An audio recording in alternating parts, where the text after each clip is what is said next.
So you are in a back and forth situation with a situationship, a relationship, a person you want to break up with, etc.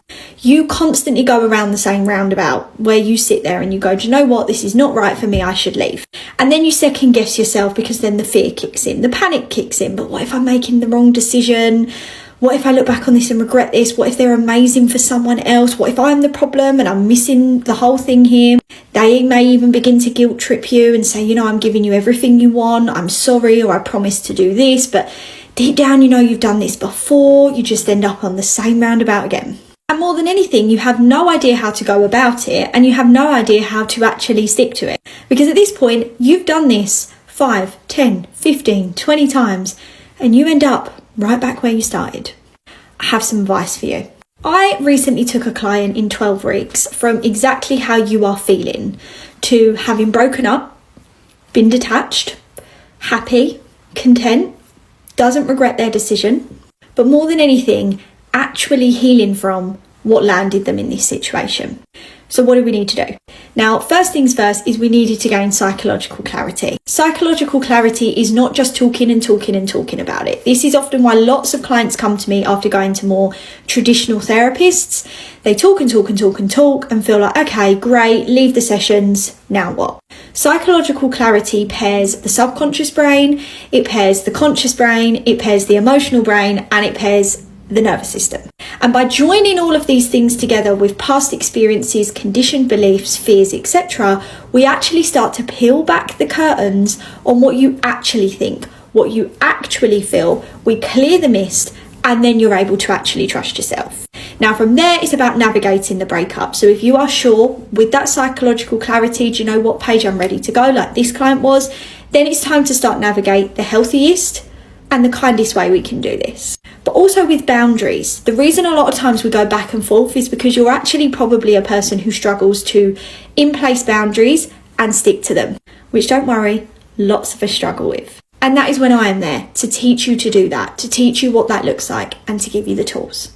Now, once that has happened, naturally the brain then goes into panic, as it did with this client. It always does, every single time. I wait for the WhatsApp that my client sends me, panic mode is hit.